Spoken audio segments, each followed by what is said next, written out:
Good afternoon. It's Tuesday, the 6th of September 2016, just after 1 o'clock. Welcome to UK Column News. I'm your host, Brian Gerrish, with me in the studio, Mike Robinson. We will be joined by live video Skype link by David Ellis from Strategic Defence Initiatives. I've missed the weather, Mike. The weather is a little bit grey. I'm being asked to report the weather, so I'm going to carry on doing it. It's sunny in Holland, that's what we've been told. It's nearly sunny in Surbiton. It's a little bit grey and overcast here in Plymouth, but at least the rain has gone and the mist has lifted. Well, there we are. So what is the situation in UK at the moment? One of the subjects that UK Column has consistently pushed forward is child abuse. Why have we stuck to that subject? Because along with that famous statement of following the money, child abuse leads us to the machinery at the heart of British government, which is the abuse of children, but also, of course, blackmail, which follows it. So it's very interesting to see that the Times has led on an article about former chair of the Child Sexual Abuse Inquiry. Here she is, Lowell Goddard, and she's had this to say, that the National Public Inquiry into Child Sex Abuse is too big, unwieldy and underfunded to succeed, and it must be overhauled. One of the figures that the paper mentions is 100 million. Apparently there's millions of pages of evidence, but not a single witness has been interviewed yet. But of course the theme consistently coming out of central government is, well, there really isn't any child abuse. Certainly nobody within Westminster has been involved in child abuse. Nobody in senior positions within the police or the civil service have been interviewed. And we're now 39 days into the stunning silence from both the Prime Minister and the Home Office with regard to the statement by the very brave Metropolitan Police whistleblower. We're going to follow this on through to the Keith Vaz situation. But overall, it seems to be that the government is either totally silent on the suggestion that there is child abuse. And what do you think Goddard is doing here? Muddying the waters a bit to get further delay, Mike, or is she being honest? A bit of both, perhaps.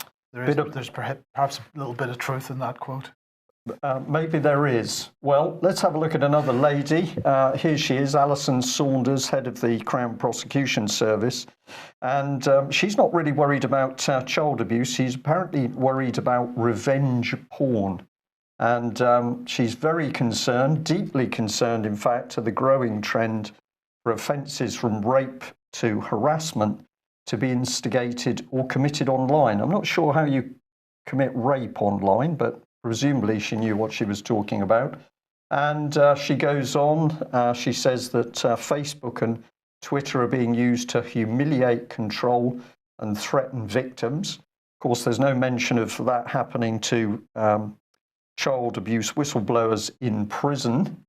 And she's got serious concerns about how the internet and social media sites are becoming the hunting ground for a new generation of rapists, perverts and stalkers. None of those in Westminster then, Mike? No, none in Westminster. The other thing that she was talking about this morning, Brian, was Cliff Richard, because obviously all charges, or the Crown Prosecution Service said that there were no charges to be placed, there were no charges to be answered.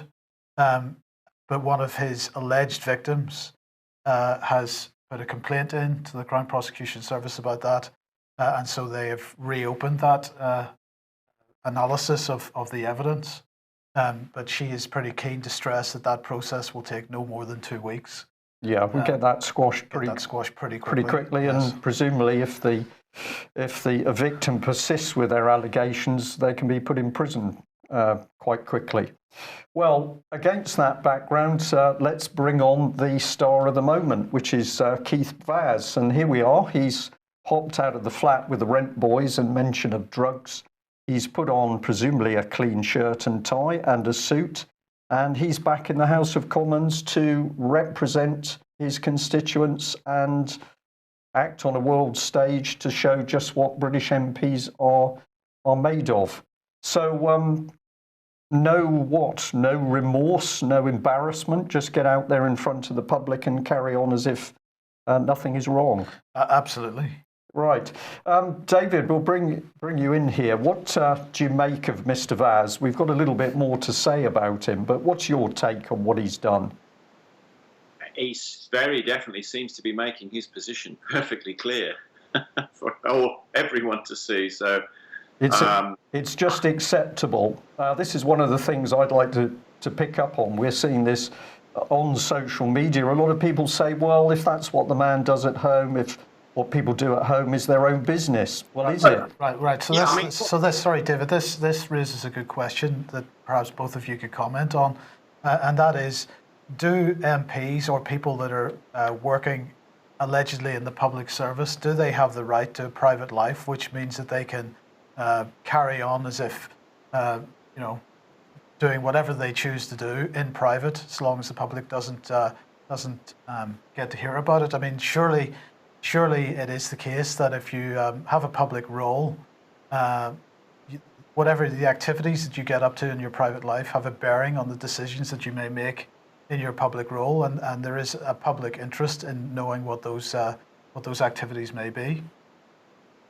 Yeah, Mike. I mean, that is absolutely correct. That's very succinct. Yes, people are, it's perfectly entitled and reasonable to have a private life, and what they do in their own private bed chambers is a private matter. Absolutely. However, and this is where the however is, very few people are MPs, and you would expect them to be doing their job, as we've said this time and time again. And moreover, if they're chairing a committee, just how they conduct themselves is of a different level of scrutiny. So if it was me, I think I'd really if it was the boot was on the other foot and you'd made a big faux pas, you'd consider your position, wouldn't you? But no doubt, Mr. Vaz has got a different opinion and is going to come out with a different statement. But I just frankly, I think some of the things that are happening now, we're getting to the stage where the general public can just see exactly what's going on here in Whitehall, and really, are they seeing through it? Because I personally, just don't, I'm not finding this acceptable, because he's chairing a committee. Just don't know. Well, he's been involved in a number of committees, hasn't he, David? And one of the committees that he's been involved in is to do with the sex industry and whether there should be more rights for sex workers. And so one could imagine that he might be biased in his decision. So even if you come in at a very gentle level and say, well, this man's not declaring his full interests, and yet he's putting opinion in which is going to affect social policy, I'm going to call it that, which is going to affect the rest of us in this country. But I'm just going to come back to this business that what you do in your own house is your own affair. Well, that's absolutely not true, of course, because you're not allowed to abuse children in your own house. You're not allowed to beat up your partner or your wife in your own house. So this is a complete smokescreen that some people are trying to use. And of course, Mr. Tatchell has been heavily or trying to defend Keith Vaz on this basis that, well, if a politician wants to get involved with a few prostitutes, that's perfectly normal in Mr. Tatchell's opinion, and we should just ignore it. What it represents, of course, is the start of slippery slope to breakdown of morality in society. And one or two members of the public are picking up on probably the real issue, which is this. But look who's had to report it. This is Guido Fawkes here on his site. Secondly, this guy has been chairman of the Home Affairs Select Committee since 2007. This scrutinises counter-terror policing, surveillance policy and usage, and MI5, amongst other things. How the F did he get the security clearance? Good question.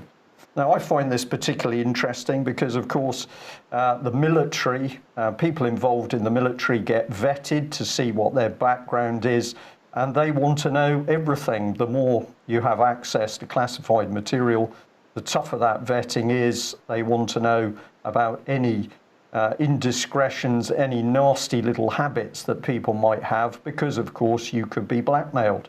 So quite rightly, somebody here is saying, well, has Mr. Vaz been blackmailed? Has he?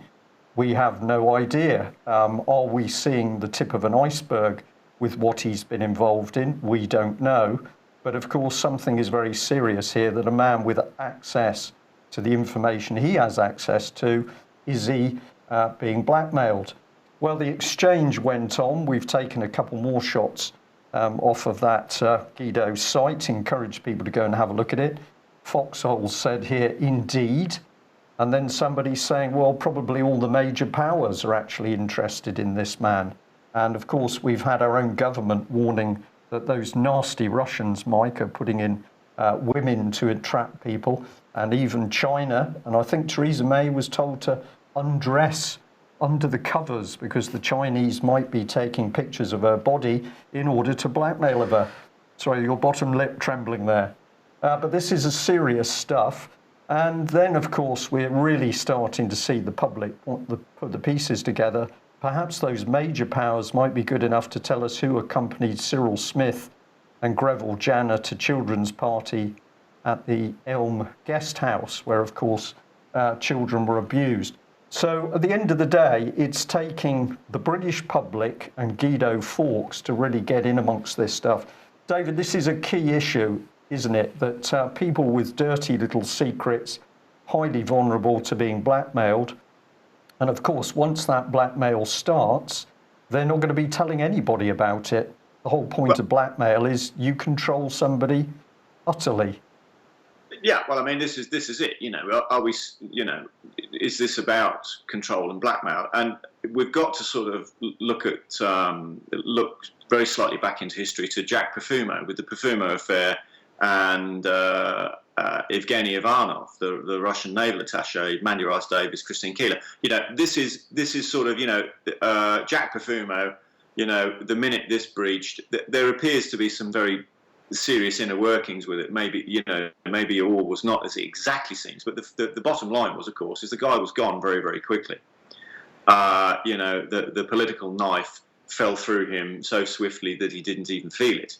So, this is, did we have some kind of better governance then than what we do now? This is the question, and really, it's telling a story of just sort of what's going on within the Labour Party, really, and Whitehall and Parliament in general. Really, are we getting on and we addressing the serious stuff? As I said originally, Mr. Vaz's position. I mean, and he's made it very, very clear what his views are on those issues that he's overseen in that committee.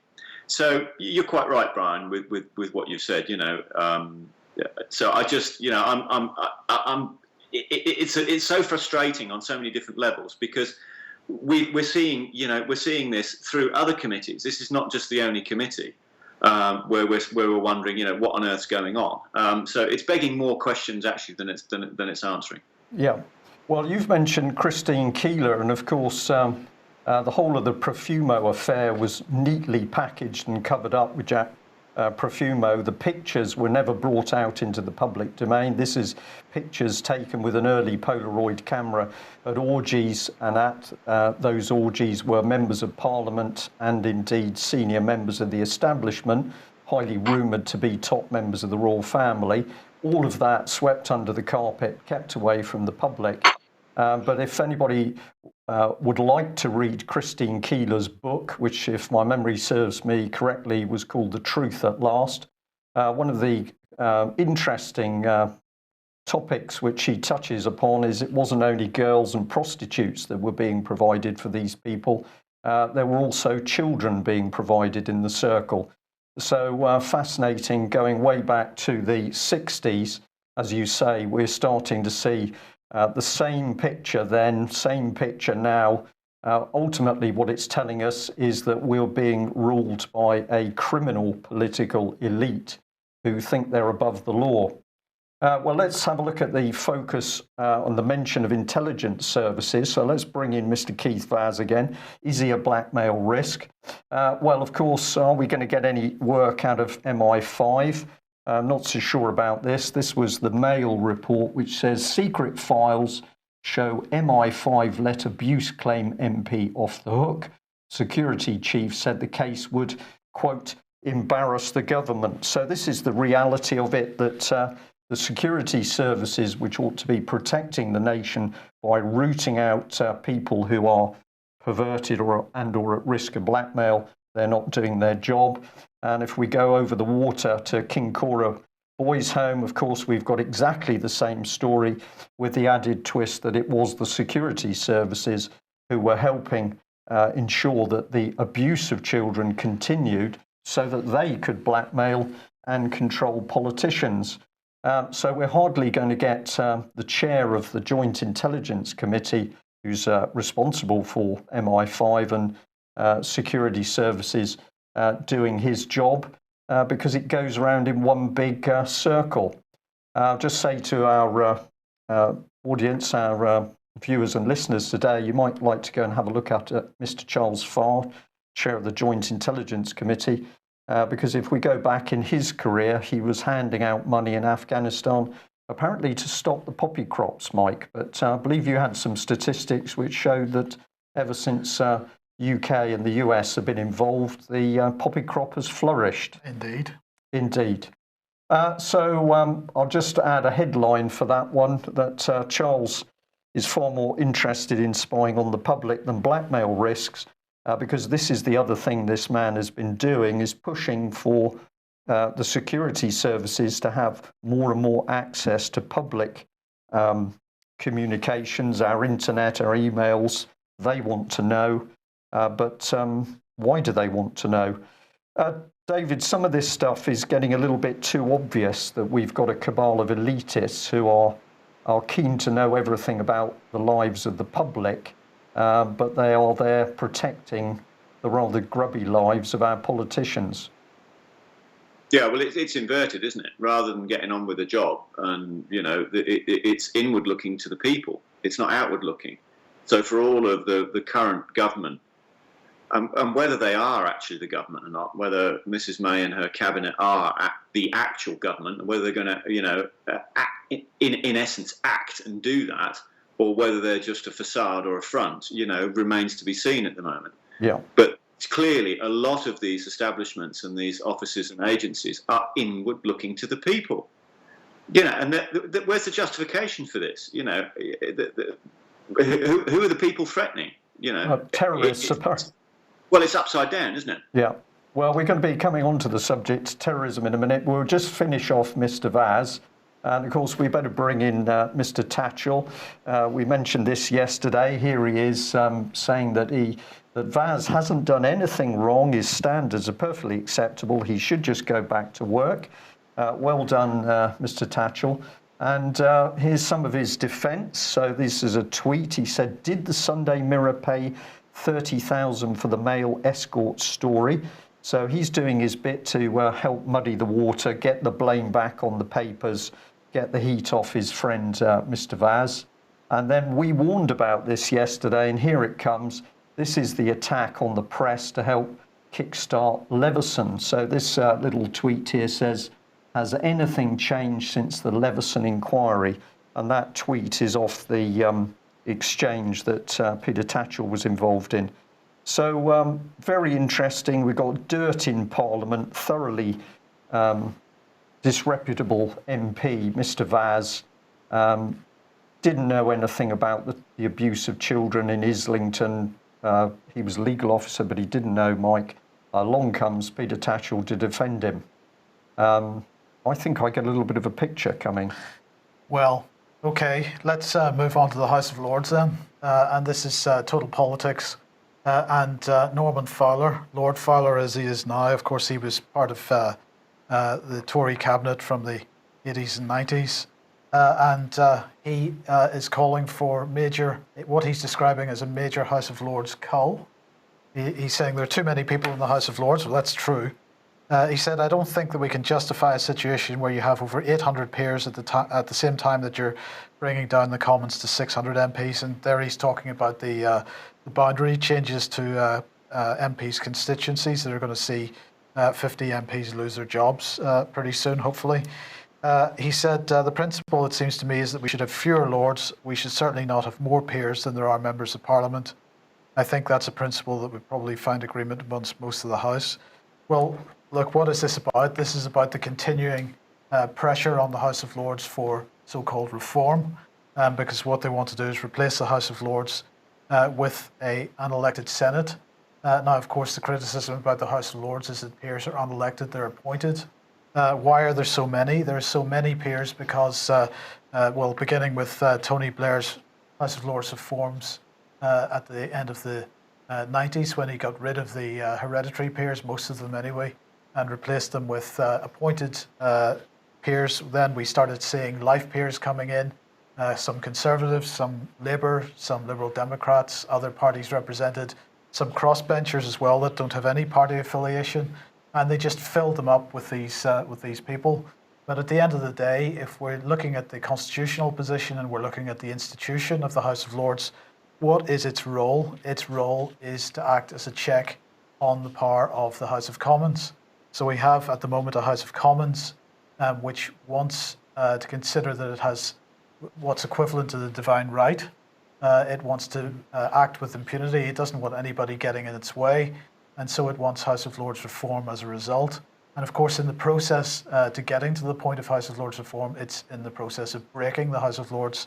But in the meantime, let's just remind ourselves once again the role of the House of Lords, because this is from the Parliament website, and it's showing the number of times the House of Lords has defeated the government in its legislative programme. Obviously, no defeats this year yet, but 60 defeats in the last session, 64, 88. As we go back through the years, we see defeat after defeat from the House of Lords, going right back to 1975 there, when there were 126 defeats for the government of the day in the House of Lords, because the House of Lords' role is to check the power of Parliament. Now, if we replace the current House of Lords, as bad as it is, with an elected chamber of Tories and Labour elected upper house, we end up with the situation where the Lords is whipped just like the Commons. And that check on the power of government is effectively removed. That's what they're aiming for, I believe, and it's a particularly dangerous situation. Agree with that. Just to add, Mike, isn't it interesting? If you say where does the power of the Lords come from? Not, I don't mean in a constitutional sense, but the power comes from the fact that in the Lords we're still getting people having proper debate about subjects. So whereas we see almost no sensible debate in Westminster, there's just policy which is pushed through. In the Lords, we are seeing debate. And surprisingly, common sense can still seem to come to the surface of that. Absolutely can. The House of Lords historically has done quite a lot to protect the liberties and freedoms of this country. And of course, you're not seeing this type of situation happening from anybody in the Commons. This is a delegation of Lords currently in Syria. They met with President Assad yesterday or the day before. Beside Assad there is the Reverend Andrew Ashdown, and he has organised this meeting. Baroness Cox is a crossbencher. She's there. Lord Hilton, Raymond Jolliffe. He is 84 years old, for everybody that says that all that happens in the House of Lords is you get a bunch of old people in the chamber falling asleep. Here's an 84-year-old heading off to a war zone in order to find out what is going on. He's quite happy to do that. We've also got the Reverend Michael Nazir Ali, who was formerly the Anglican Bishop of Rochester, there to find out what is actually going on in Syria. So these ladies and gents were entering Syria as Vanessa Beeley was leaving a week or so ago.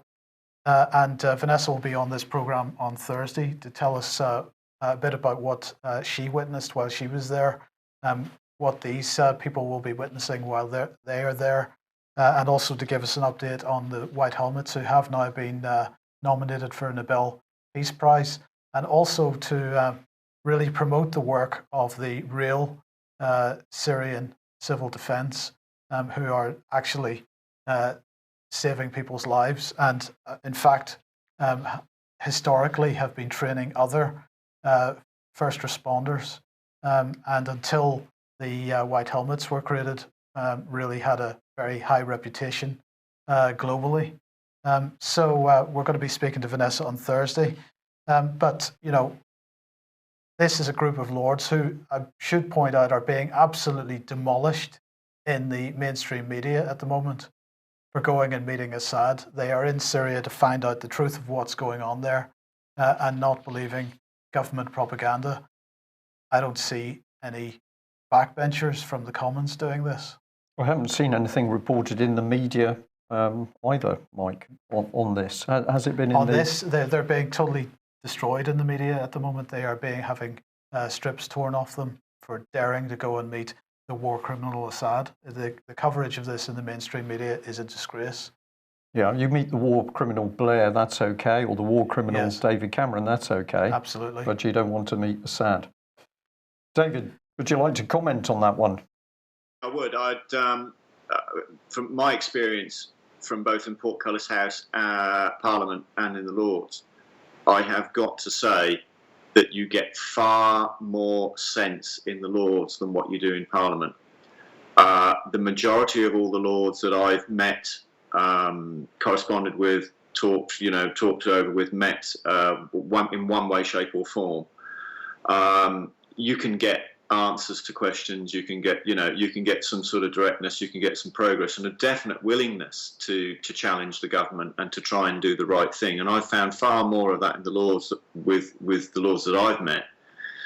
Fair enough, a couple of them were ex-chiefs of defence staff, but the overriding thing really is just how effectual they're going to be. And the one thing that sticks in my mind was a Lord and a former Chief of Defence Staff when we spoke about military union, EU military union, and what the implications were going to be in the historical thread of the policy.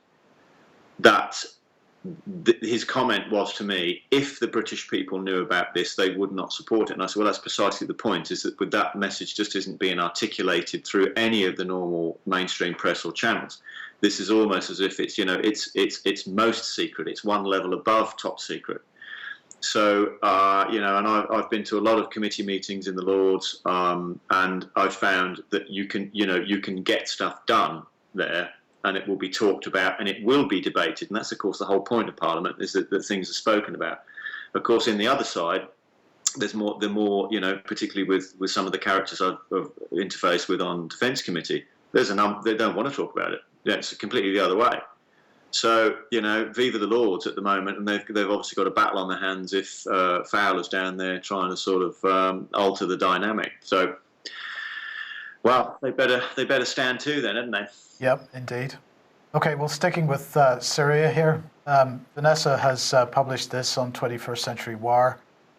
Stop the war in Syria, don't be fooled by the propaganda. This is from Veterans for Peace. I just want to read a few bits out of this. Veterans for Peace feels great sympathy for all the victims in Syria and for all who have lost family members, friends and loved ones in this terrible war. Many of us are veterans of military conflicts that are sold to the American public with emotionally compelling but misleading messages and images. We recognize and denounce the manipulation of selected images of human suffering as propaganda used to justify yet further military violence, which will only lead to more death and suffering.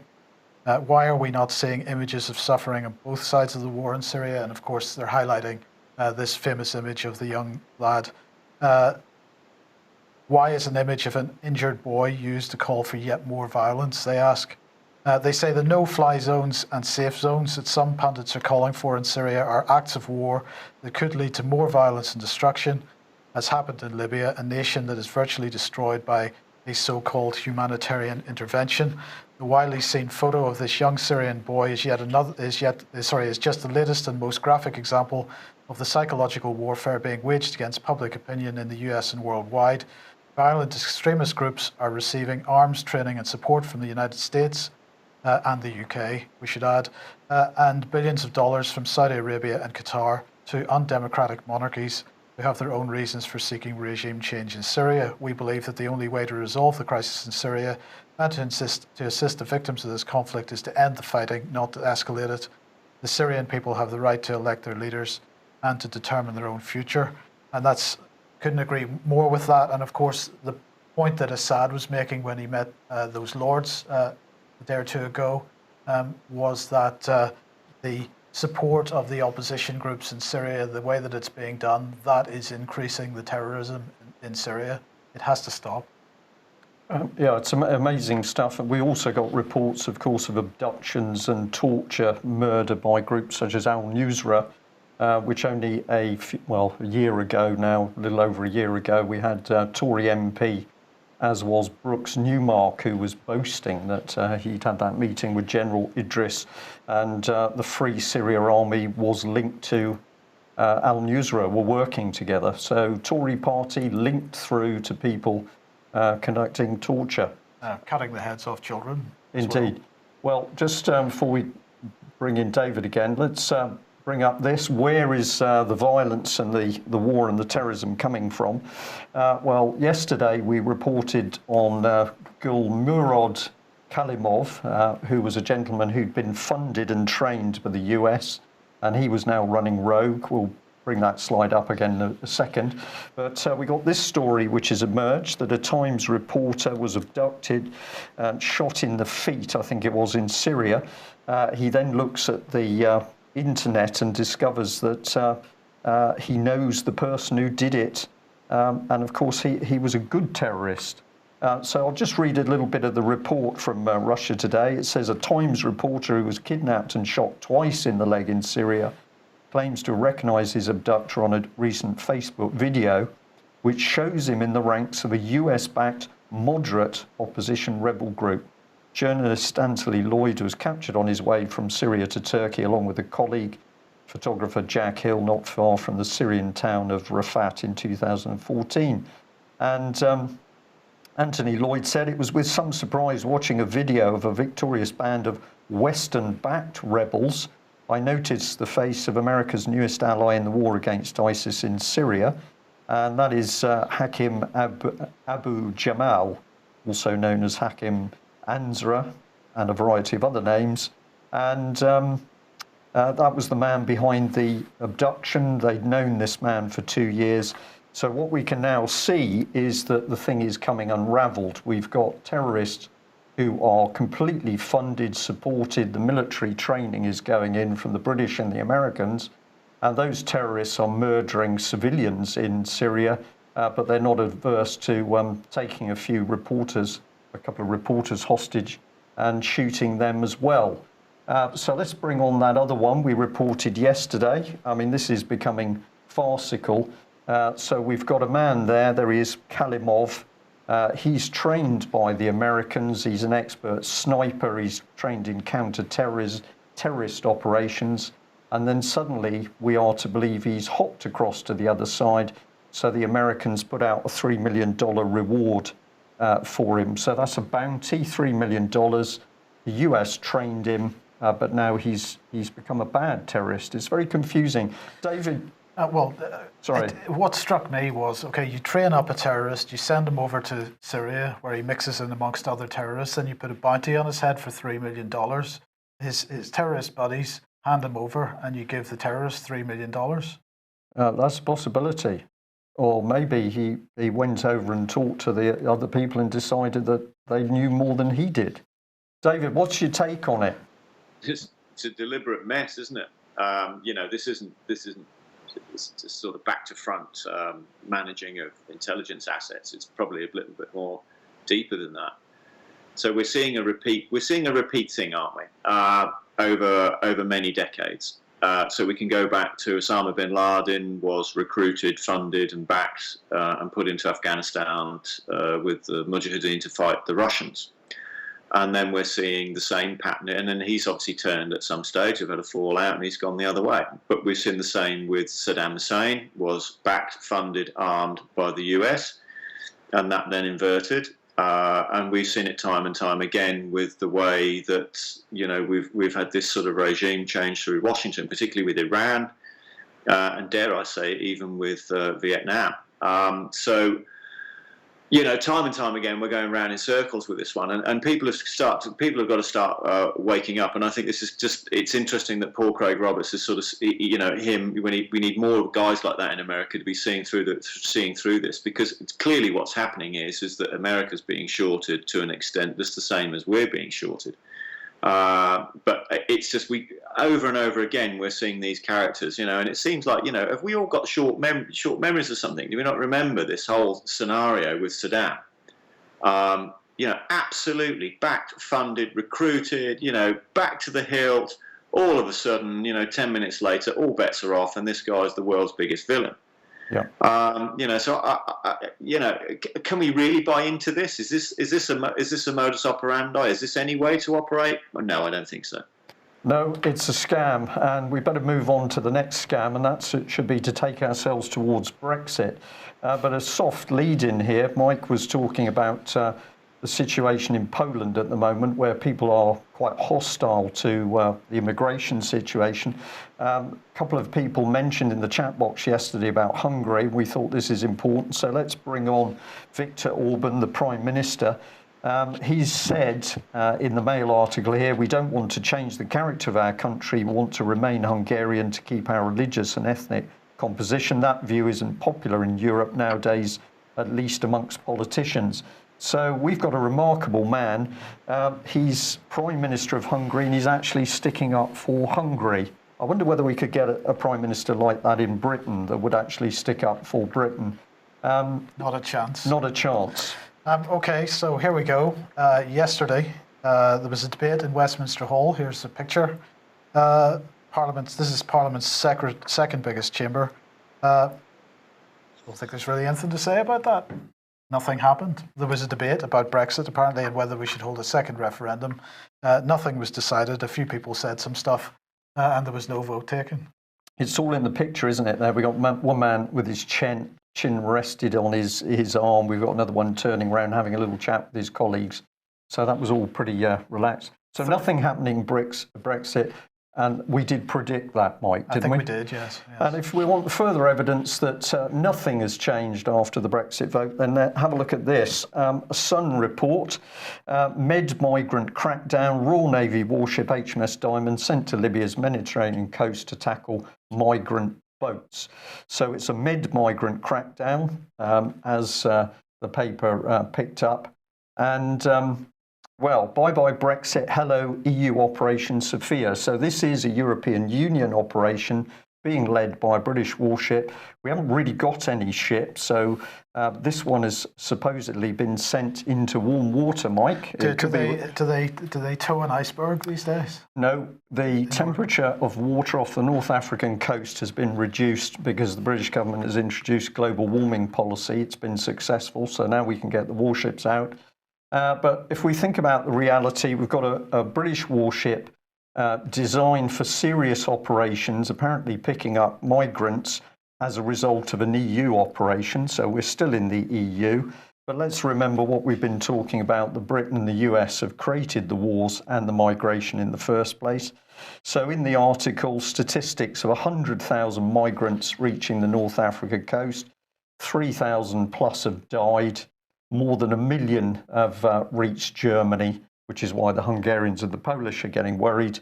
And where are these people coming from? Where they're fleeing the war zones in Syria, Iraq and Afghanistan and Libya, created by the British and Americans. Yes. Well, this is an EU operation. And I'm delighted to say, and I do apologise for the delay on this, that finally the European Army Insight, which Dave Ellis, who's with us today, Brian, Patrick and I put together a few weeks ago. It's finally up on the UK Column website. If you are a member, go and have a look at that and give us your feedback, please. Excellent. Now, yesterday we were talking about Blade Runner, and here it is. It's a particularly dark-looking, well, what is it, a speedboat? It's a speedboat, but this is great because it is apparently a drone. There's been lots of coverage of it in the mainstream press. Daily Mail, The Scotsman, Daily Telegraph, The Times, they've all covered it. It's a new remote-operated speedboat. The Daily Mail said that these drone speedboats could be the future of naval warfare. The Telegraph said that the Navy's new drone speedboat is a breakthrough, and it could bring about fleets of high-speed unmanned vessels. So there you go. Could. And Admiral Sir Philip Jones, he had this to say: the growing scale of unmanned warrior is a clear demonstration of the Royal Navy's ambition to lead and win through technological innovation. Unmanned maritime systems will change how we operate, but they're just a start. Our pursuit of new technologies and ideas, from big data to 3D printing, will ensure we remain one of those capable and successful navies in the world. So I'm just going to hand straight over to David for a comment on this. Yeah, I mean, specifically on the drone front, there's a huge drive in sort of master global policy, three-quarter global policy here with drone procurement and the way that the policy is being managed and implemented. So we're seeing a stitch up at the committee level predominantly, and RT today, and all credit to them, have picked up on this. So well done, RT. They've drilled into it, and they're pretty much linear with what Brian and I and the rest of UK are seeing at a base level of the money flows and the industrial flows and the policy flows. So the joint EU-US are investing heavily in drones, and this seems to be a sort of big direction, and there's a massive amount of money going to be pumped into it. But of course, it's an industrial stitch-up. So we're going to come back to the same old problems with this in terms of, how much of this work is going to go to UK companies, UK jobs, and actually the UK as a country. And as Brian and you guys rightly said there, with the EU Operation Sophia, with Diamond going down into Libya, complete misuse of that ship. It's not what it's designed for. And I would strongly suspect that that's being run out of the EU Command and Control Centre at Northwood, which is apparently across the corridor from Royal Navy HQ. So this being so, we're seeing no evidence of Brexit whatsoever. The primary, fundamental, unwavering,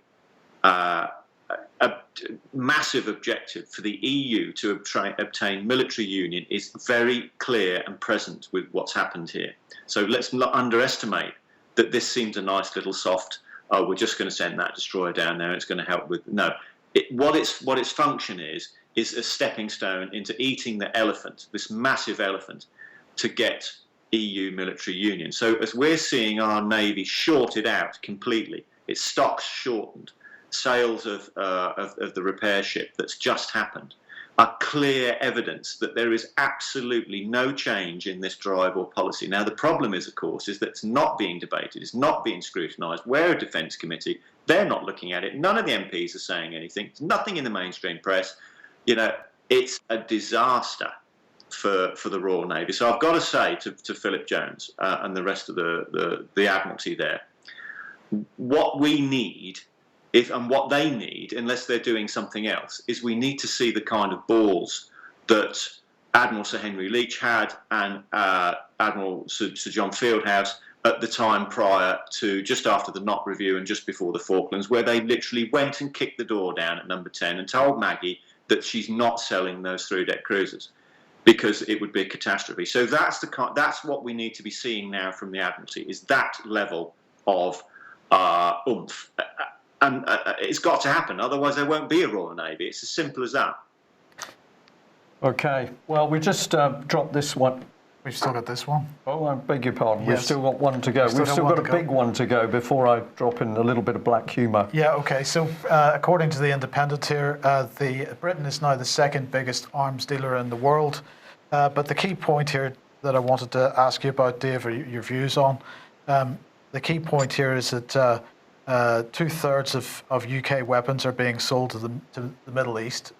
I suppose mainly Saudi Arabia, Qatar, UAE. But we're exporting lots of weapons to countries where we're also fomenting war. And in the meantime, we are totally decimating our own military capability. Absolutely, it's just completely inverted. It's a completely inverted approach. Where's the ultimate? If you look at the tactics and strategy, What Washington and the EU's objective here is, principally through a monetary banking cabal that have all the assets, all the intelligence assets at their disposal, and they're intimately acquainted right from the time of Thomas McKittrick and Alan Dulles, is that what their objective is, in order to get better economic growth, is to have European Union. And we come back to the same fundamental thing. It requires two things: common currency, and it requires military union. And once it's got military union, it will have its treasury. And once it's got its treasury, it will then have its tyrannical dictatorship through its commission and her Junkers or whoever his successor is. So any which way, this is going to be achieved. So that, this transition phase that we're going through at the moment, where you're seeing cuts to our actual Her Majesty's Armed Services, which are ours, the states. And then on the other hand, we're stirring up trouble and making a mess everywhere else, and these sort of arms sales. But that's not going to continue, because we're going to see very big shifts in global companies merging, procuring, and acquisitions. So there's once those money flows starts to come in, you're going to see companies starting to merge. Lockheed, Boeing, BAE, Rolls-Royce, Babcock. You're going to see some movement there in those big key companies. Okay, right. Thank you very much for that, David. Well, we'll just bring this one in briefly, which is from our local paper, The Herald. It says, Falkland warship became party boat full of prostitutes. In fact, this is a very interesting story. So RFA Sir Lancelot, which was used in the Falklands, was later sold off. Was a cross-channel ferry, I think, at one stage, or something similar.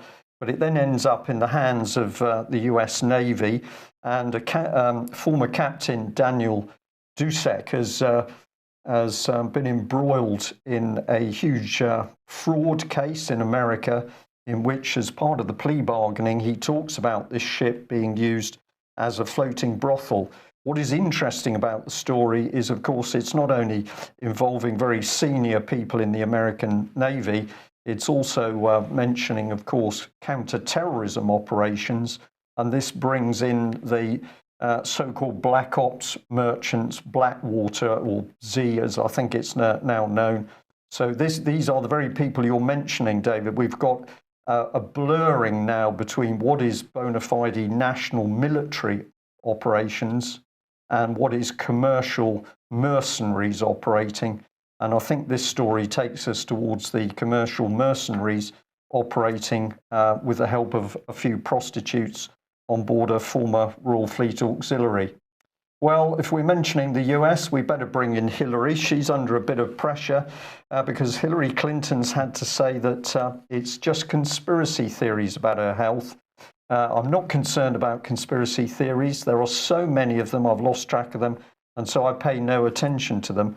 But why has this story come up? Well, even the Mail is now reporting that she nearly coughed herself to death at a convention in Cleveland, Ohio, to the extent that I think there was stunned silence in the audience as she hacked and coughed. Look at this woman. She is sick. Is she in a condition to become President of the United States? Morally, certainly not. Physically, I'm probably would say no. But interesting, the mainstream media's got in a bit of a spin now because they're having to introduce the word conspiracy to protect themselves. The truth is pretty powerful. Final comment, David, very short, and we must close, I think. Well, if you had to translate that, if you had to do the translation on that and look at actually what was the more probable, what they're trying to achieve is that it's not a conspiracy, it's exactly the opposite, and that she is very worried about it.